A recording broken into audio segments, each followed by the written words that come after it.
Bonjour, je suis content de vous retrouver. Aujourd'hui, c'est important pour moi de vous parler de la hanche parce que le dos et la hanche, c'est vraiment étroitement lié et parfois, il y a des patients qui ont des douleurs au dos, mais ça vient d'un problème à la hanche. Alors, regardons un peu ce qu'il y en est. Les conseils que je vais vous donner, oui, sont inspirés de vos questions que vous m'avez posées sur les réseaux sociaux.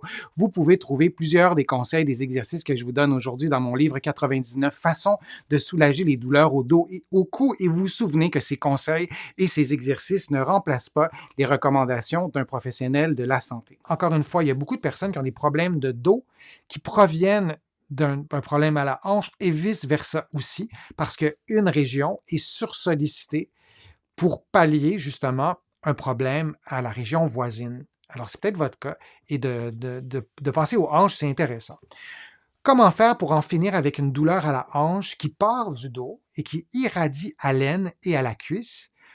Et l'internaute rajoute personne ne trouve, un IRM a été passé. Donc, s'il y a une IRM, une imagerie par résonance magnétique qui a été passée, on peut exclure, et la personne n'en fait pas mention, la question est un peu plus longue, j'ai écourté un peu, mais il y a pas on peut exclure l'arthrose. On peut exclure, par exemple, une éventuelle prothèse. Pour ce qu'on peut comprendre, hein, on peut penser que le problème n'est pas osseux, puisqu'il y a des tests d'imagerie médicale. On peut exclure, par exemple, une fracture. On peut penser que ce n'est pas ça. Donc, qu'est-ce qu'on peut faire pour mieux comprendre ce qui se passe quand personne ne peut trouver? Évidemment, pour moi, de répondre à des questions comme ça, c'est difficile parce que je ne vous ai pas évalué. Alors, je vais vous donner des pistes de réflexion et je vais vous montrer un test que vous pouvez faire à la maison aussi. Mais avant, on va regarder ensemble l'ossature du bassin, l'ossature de la hanche pour voir à quoi ça ressemble. Alors, je vous montre ça. Alors, on a le bassin qui est un os, qui est la partie du corps qui est la plus dense en os et qui est la plus complexe, je pense qu'on peut dire ça, en termes d'articulation et de poids qui repose sur les articulations. Le bassin, c'est un peu le point d'union entre le haut du corps et le bas du corps. Et il s'agit d'en parler à une femme enceinte et elle le ressent dans son corps et parfois c'est compliqué, ça fait mal. On voit la symphyse pubienne qui est devant, qui peut non seulement qui peut, mais qui se distance durant la grossesse. Vous voyez les deux fémurs, les deux boules qui sont là, qui sont articulées dans les os iliaques. Donc, on a ces deux articulations-là. On a aussi les articulations sacro-iliaques qui sont entre le sacrum et l'os iliaque. Et par-dessus tout ça, il faut rajouter le poids, mais il faut rajouter aussi des ligaments. Donc, un ligament, il y en a beaucoup, là. Et on a la symphyse pubienne qui est en bleu devant, et on a les disques intervertébraux là, qui ne font pas nécessairement partie du bassin ou de la hanche, là, mais ils sont quand même pas très loin. Donc, on a ces ligaments. Un ligament, c'est un tissu non contractile qui relie deux os ou plusieurs os ensemble. Alors, vous les voyez en mauve là, ou en lilas sur l'illustration. Et on a aussi plusieurs muscles. On a les muscles fessiers, on a des petits muscles qui font tourner la hanche. On a des muscles aussi qui relient le bassin aux côtes, au bas du dos. C'est vraiment une région complexe.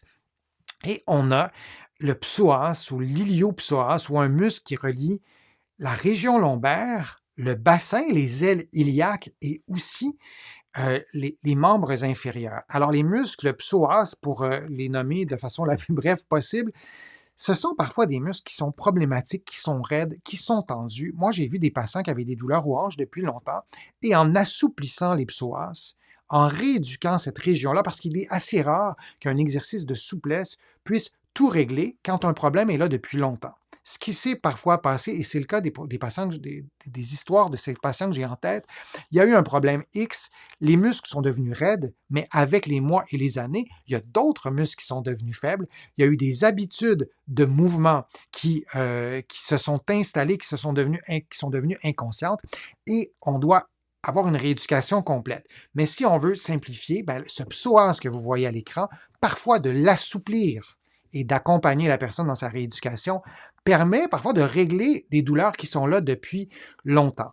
Vous allez trouver sur ma chaîne des exercices pour assouplir le psoas, pour assouplir d'autres muscles, les carrés des lombes, les muscles fessiers, les rotateurs aussi des hanches. Ça peut être intéressant d'aller assouplir tout ça. Et je vous rappelle, dans la question qui m'est posée, il y a eu une IRM. On peut penser aussi qu'il y a eu des radiographies. Donc, on exclut tout ce qui est arthrose, tout ce qui est anomalie osseuse, tout ce qui est fracture, par exemple.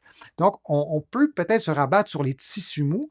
Et si on revient à l'IRM 2 secondes, ben, l'IRM, hein, c'est ça, c'est une illustration, là, mais on rentre dans un tube et on reçoit une énergie magnétique qui donne aux médecins, entre autres, un portrait par tranche de notre bassin, de notre hanche. Alors, on voit aussi les tissus mous dans un IRM. Mais qu'est-ce qu'un IRM ne voit pas?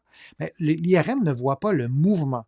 On ne peut pas dire en regardant un IRM s'il y a une souplesse musculaire ou s'il n'y a pas de souplesse musculaire. On peut voir par contre que les muscles sont peut-être plus petits, mais on ne peut pas voir l'articulation bouger. On ne peut pas voir s'il y a une asymétrie entre le côté gauche et le côté droit, par exemple. Alors l'IRM ne voit pas tout, même si c'est un outil qui est vraiment ultra puissant. Et donc, l'autre élément qui n'est pas vu par l'IRM, c'est est-ce que le problème provient-il plutôt vraiment de la hanche? J'ai beaucoup de mes patients qui ont des douleurs aux hanches qui proviennent d'un problème au bas du dos.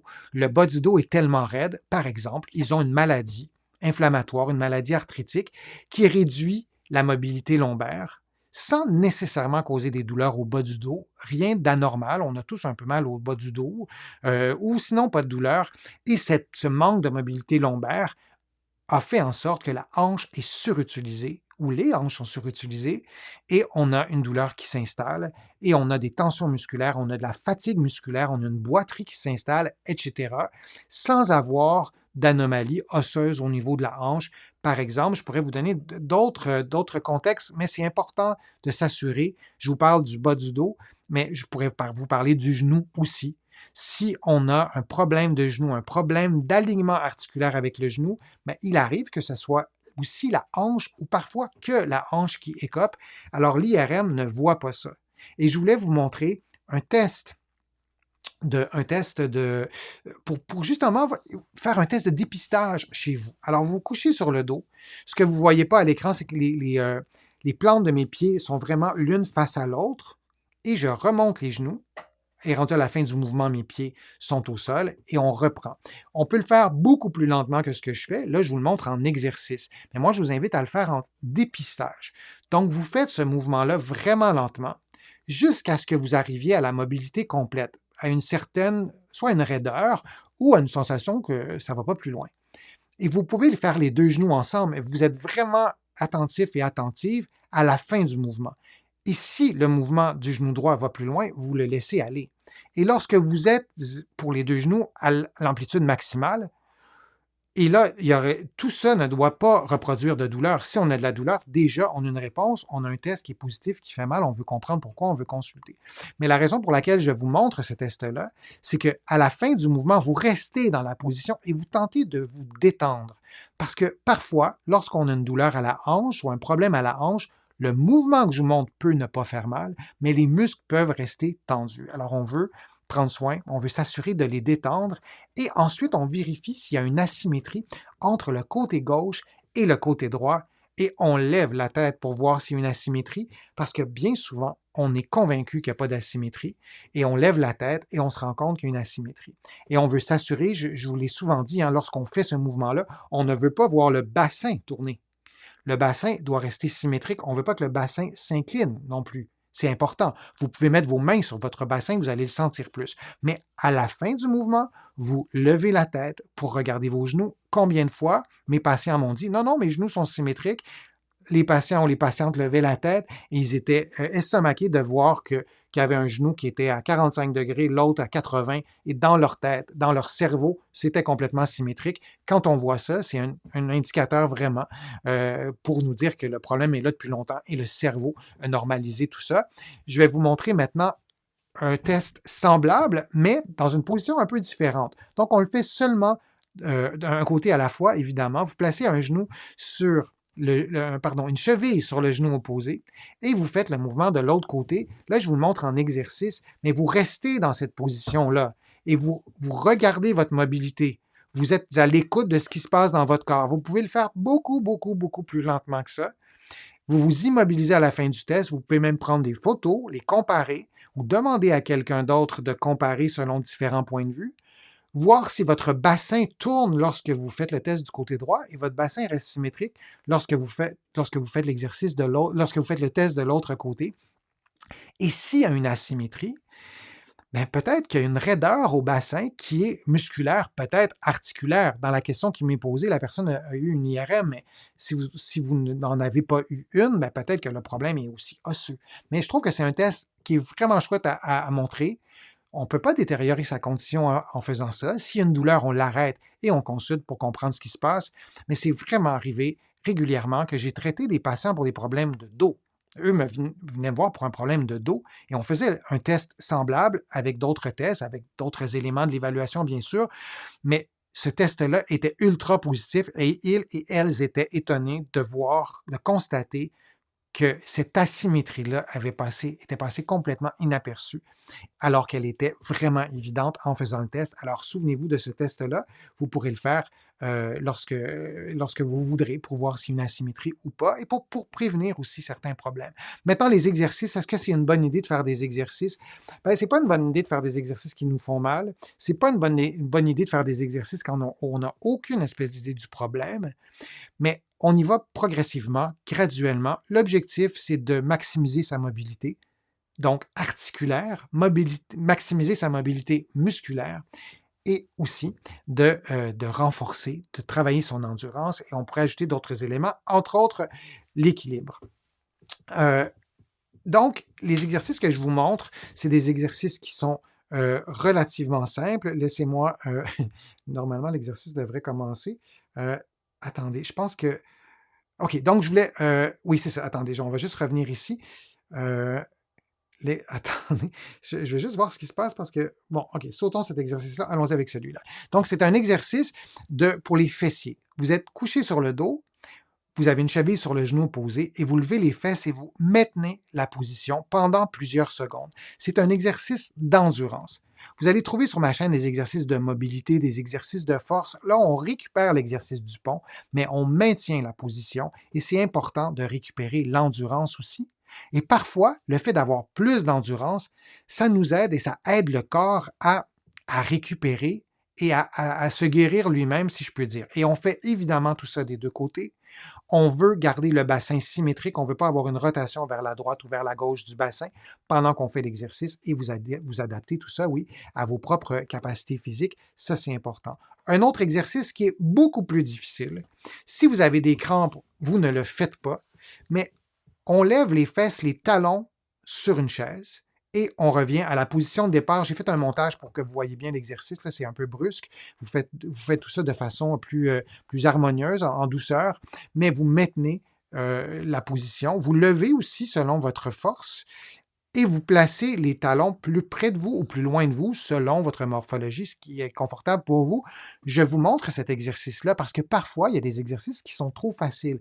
L'exercice du pont, vous avez vu juste avant, pour certaines personnes, c'est trop facile.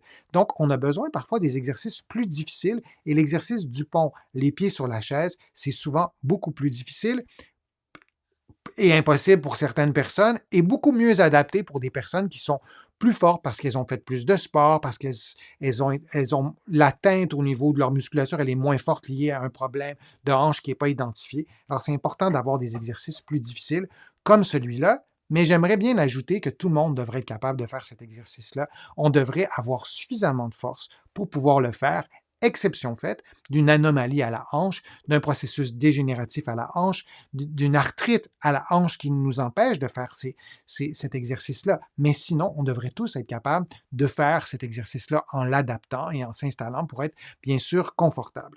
Alors, si vous avez une douleur à la hanche qui persiste, que personne ne trouve, il faut consulter. Vous avez eu probablement des tests d'imagerie médicale. Allez voir un physiothérapeute ici au Québec ou un kinésithérapeute de l'autre côté de l'Atlantique. Les titres professionnels changent d'un pays à l'autre pour avoir une évaluation complète, une stratégie thérapeutique. Et c'est arrivé tellement souvent pour des patients, pour mes collègues aussi qui me racontent de belles histoires, qu'il y a des problèmes, qu'il y a des patients qui avaient des problèmes depuis longtemps, qui étaient convaincus qu'ils étaient pour avoir ça pour le restant de leur jour et qui se sont réglés. Donc, je vous encourage à consulter. Je vous remercie d'avoir été là. J'espère que les conseils ou les exercices ou les suggestions d'exercices vous ont été utiles. Si vous avez envie de me poser des questions, vous pouvez le faire sur le fil de discussion. Je lis toutes les questions. Je réponds à quelques-unes des questions et sinon, j'essaie d'y répondre dans des vidéos comme j'ai fait aujourd'hui. Je vous invite aussi à faire une contribution. Vous le savez, sans vos contributions, je ne parviendrai pas à vous produire autant de contenu et ça me fait plaisir de le faire. Vous pouvez faire une contribution directement sur YouTube en cliquant sur le petit cœur j'aime. Vous pouvez aussi le faire sur mon site web, le www.denisfortier.ca. Vous allez voir, c'est simple, vous cliquez sur contribution et vous allez pouvoir aussi sur mon site web vous abonner à l'infolettre. Vous allez trouver aussi beaucoup d'informations dans mes livres que vous allez trouver au Québec, mais aussi de l'autre côté de l'Atlantique, notamment mon livre qui s'intitule 99 façons de soulager les douleurs au dos et au cou. Et vous allez trouver aussi les autres de mes livres aussi avec d'autres renseignements, d'autres conseils. Et je vous invite à me faire part de vos lectures. Ça me fait toujours plaisir de recevoir vos commentaires. Alors, je vous dis à une prochaine fois et à un prochain direct, à une prochaine vidéo. À bientôt.